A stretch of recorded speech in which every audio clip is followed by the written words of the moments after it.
वही कहते तात स्वर्ग अपवर्ग सुख धरी तुलाई कंग तूल न ताही सकल मिली जो सुखलभ सत्संग।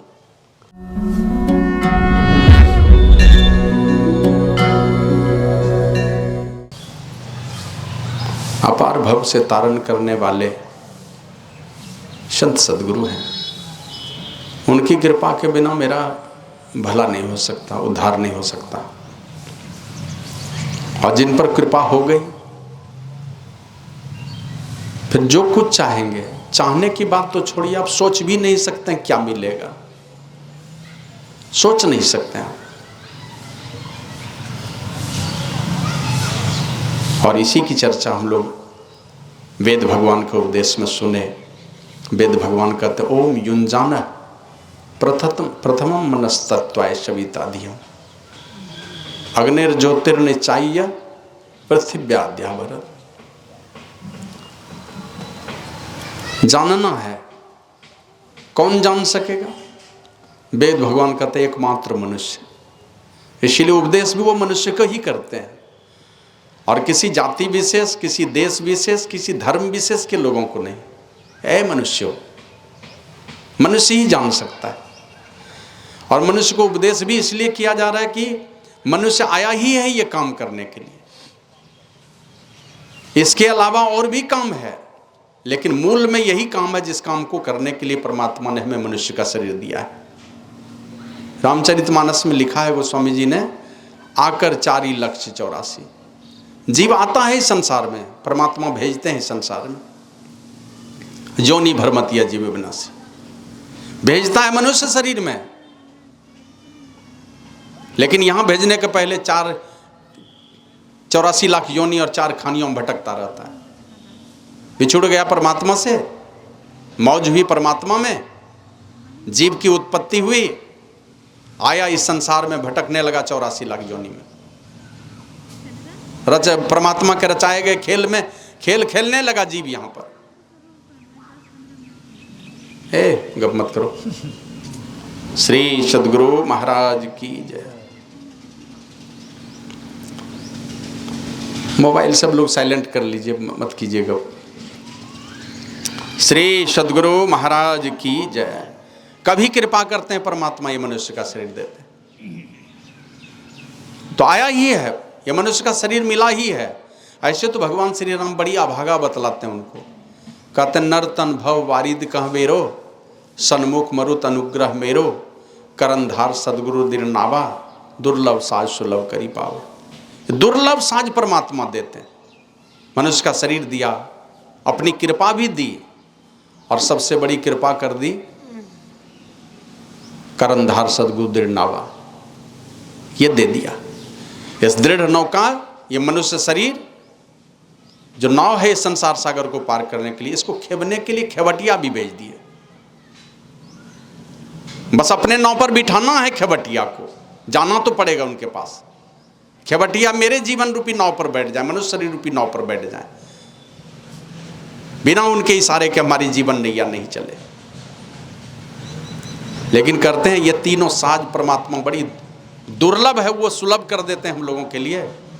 और ये साज भी पाकर के जो न तरई भव सागर नर समाजस पाई, ये तीनों साज पाकर के भी जो भव सागर से तरने की कोशिश नहीं करता, उस पर कदम नहीं बढ़ाता, सो कृत निंदक मंदमती, वो कृतघ्नी है, वो निंदनीय है, सदैव निंदा का पात्र। ऐसे बहुत अधिकांश लोग हैं जो संसार सजाते हैं और इसकी परवाह नहीं करते। इन चीजों की परवाह ही नहीं है कि हम ये संसार में तो जय जयकार हो रहा है, हमारे नाम पर धर्मशाला बने हुए हैं, हमारे नाम पर और तीर्थ में कोई मंदिर बने हुए, कुछ भी बने हुए हैं।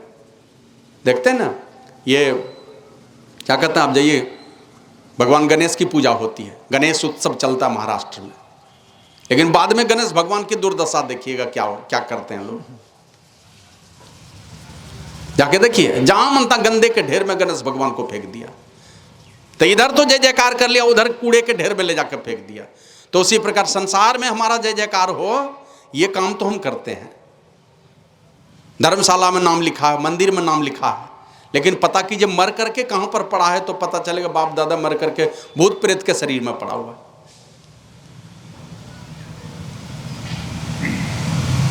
तो ये काम ही कर सकता है। कहते हैं भगवान श्री राम, जो न तरय भव सागर नर समाज अस्पाई, सोकृत निंदक और मंद मति। वो मंद बुद्धि है, निंदक है, कृतघ्नी है वो। और कृतघ्नी की सजा क्या है? दुनिया में जितने पाप हैं, पाप महापाप जितना कर लीजिए, हर चीजों का कुछ ना कुछ प्रायश्चित है, प्रायश्चित है, कुछ ना कुछ उपाय है। लेकिन ये कृतघ्नी का कोई प्रायश्चित नहीं है। ये दुनिया का सबसे बड़ा पापी है जो परमात्मा के कृत्य को नहीं मानता, परमात्मा की कृपा को नहीं मानता, और इसका प्रायश्चित भी नहीं है किसी शास्त्र में। और पाप करेंगे तो कोई ना कोई उपाय लग जाएगा, लेकिन परमात्मा के कृपा को अगर नहीं मानने वाले हैं, कृतघ्नी है आप, तो इसका कोई प्रायश्चित नहीं है।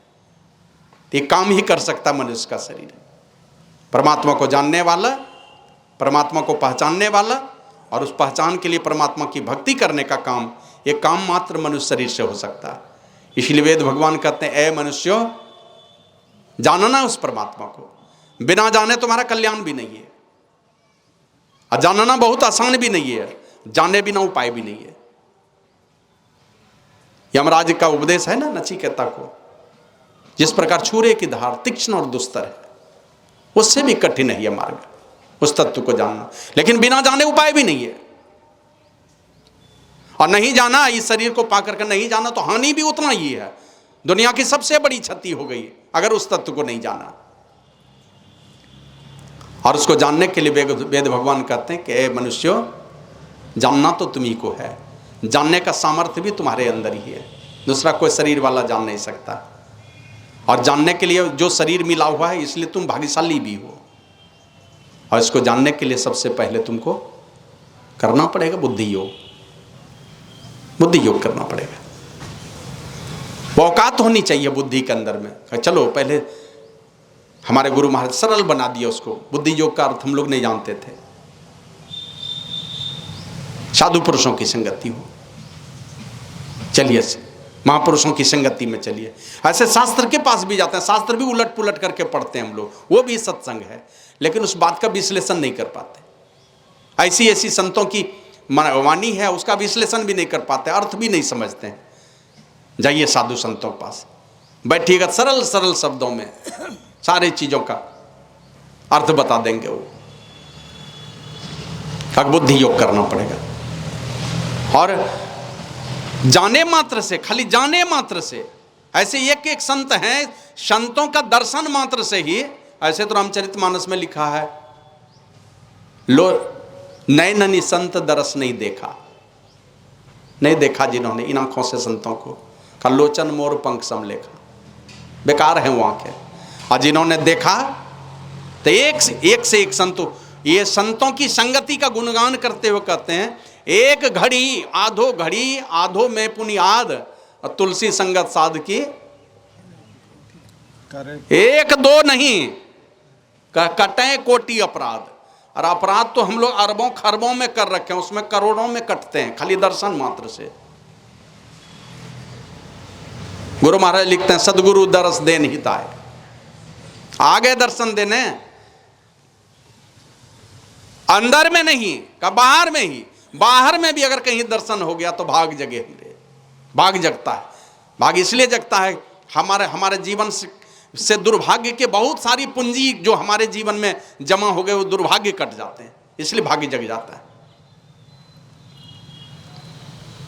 सूरदास जी महाराज कहते हैं, जा दिन संत पहुने आवत, पहुना बन करके आ गए, दर्शन हो गए, साधु संत आ गए घर पर दर्शन देने, तो तीर्थ कोट अनहान करे फल, करोड़ों तीर्थों में स्नान करने का फल एक साथ मिलता।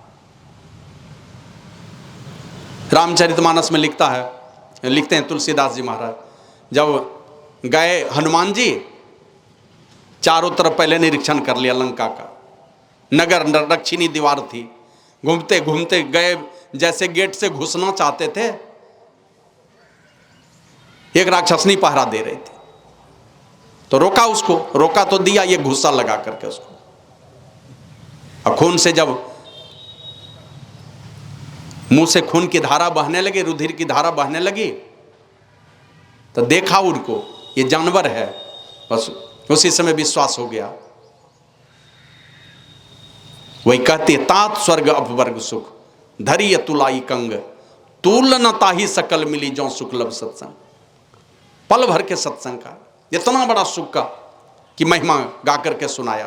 तुलसीदास जी उसको लिखे हैं कि तराजू के एक पलड़े पर स्वर्ग और मुक्ति के सुख को रख दो, जितने स्वर्ग हैं सब स्वर्ग के और मुक्ति के सुख को रख दो, और तराजू के दूसरे पलड़े पर पल भर के सत्संग के सुख को रख दो, उसकी बराबरी नहीं कर सकता।